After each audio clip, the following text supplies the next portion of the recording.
Here we are again. I'm just giving an update on the Ultion PIC decoder. There we go, from NSuper. Now, I've had a message from them regarding the modification needed to work on both locks. Now, they said that they'll be carrying that out in the factory before any new ones are shipped out. So if you're ordering a new one, it should work in both locks. If you've got an old one, then you will need to do that little modification yourself. It's not too difficult, so it should be fine. They've also said that they've had a few people who have bought this tool and they've been unable to pick any locks with it. So they've asked if I can just do a little quick tutorial of how to pick these locks. They're not difficult locks to pick. You know, works fine. My picking skills are not the greatest in the world, but they're probably average. So I've got fairly heavy tension on it, not too crazy. So first, find one that's binding, and then just gently turn it until you feel a click and a slight turn on the core. That should be that one set. And then just move to the next one. A little tiny click. Nothing on that one. Oh, we got 1 out of 3. Click out of 2. Click out of 1.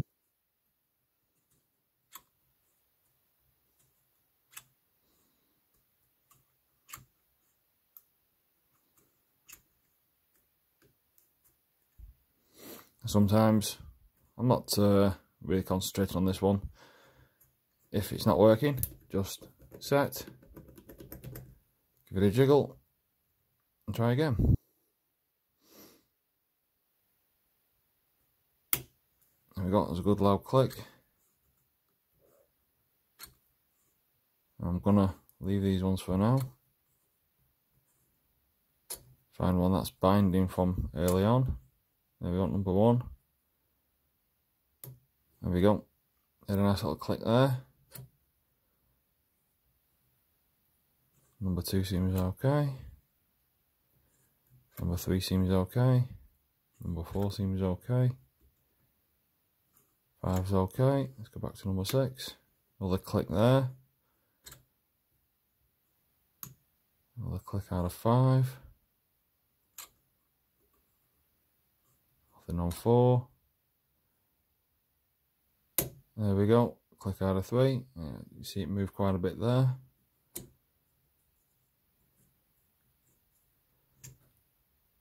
We're going for number 2. Seems to have a bit of counter rotation now. There we go. It's open. So with this tool, yeah, it does make life a lot easier than using standard dimple picks. Obviously, you got the added bonus of decoding it, but you just got to sort of be gentle with it as well.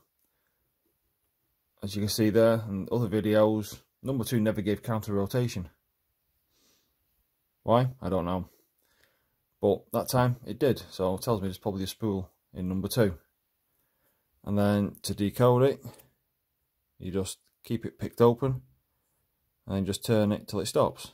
So number 1's a number 1. Number 2 looks like a 2. 3 is a 3. 4 is also a 3. 5 is a 2. 6 is a 1. Oh, I'll turn that all the way around just to show that it is definitely picked. There we go. Let's have another quick go at that one. Let's see if we do it a bit quicker.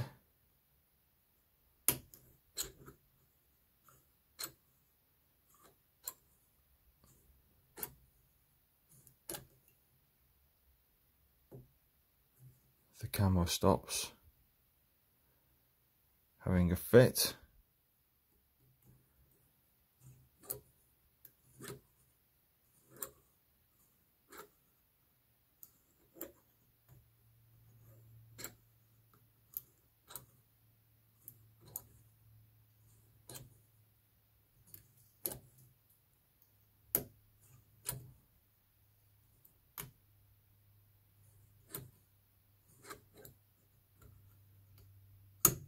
There we go.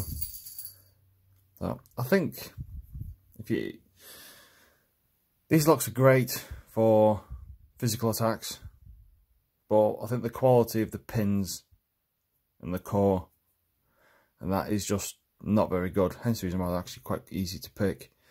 There's a couple of teardown videos out there. I think one of them was done by Lockpicking Lawyer. It's a very good video. So yeah, if you want to go and have a look at them, just to show you inside the locks. Let's get the other one. So I said this one is a 5 and a 6. We're obviously going to pick the 6 side. That's the more difficult.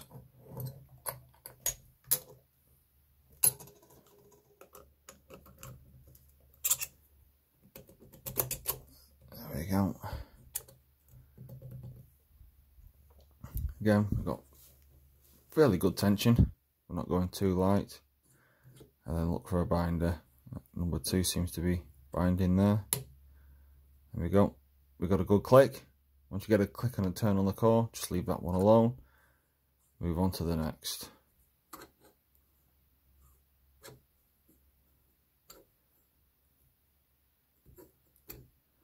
Now we know number 6 from previous. That's pretty much a number 5 cut. There we go, little click on 5.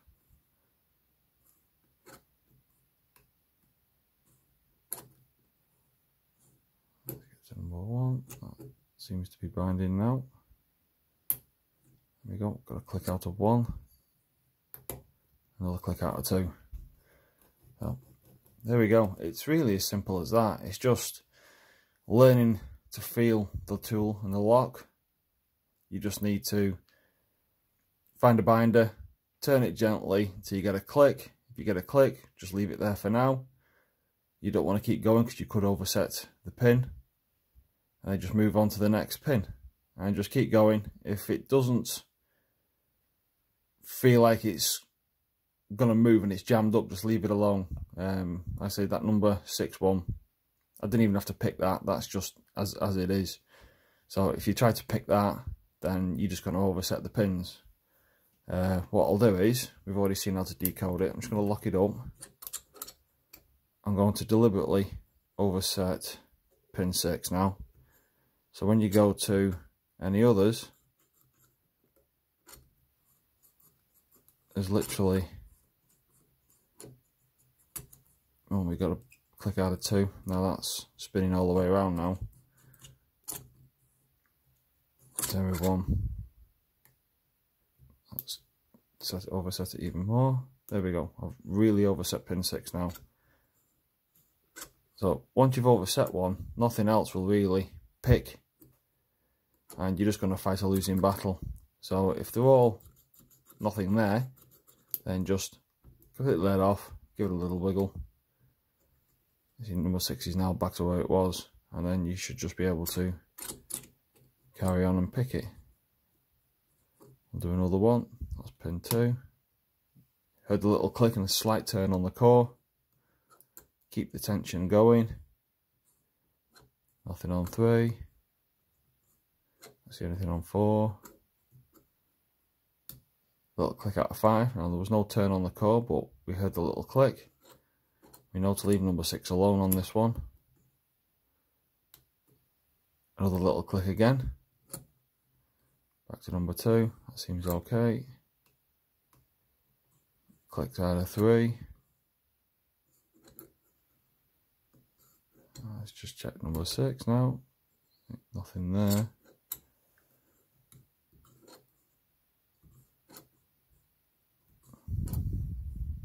There we go, number 2 again.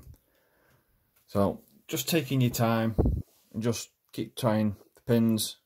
You got to click out of 1, move on to the next one, and then we can decode this one again while we're here.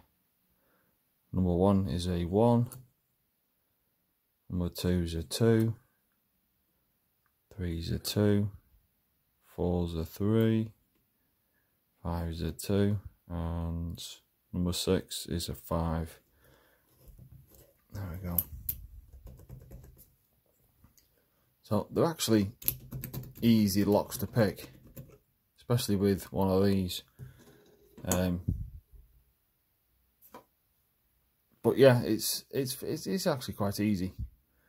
You just got to learn the feel of the lock. If you've never picked a lock before, then you're effectively starting from scratch. It's not just a case of stick it in, turn wheels and magic it's open. You do have to feel for the pins, feel for the clicks, feel for the, you know, the rotation in the core and the lock as well. But if you picked locks before, then you shouldn't really struggle with one of these. It just makes life so much easier. There's no trying to find the pins, lining things up. It's just a case of, you know, find the pin, check if it's binding, turn it till it clicks. It's literally as simple as that. Sometimes they go in seconds.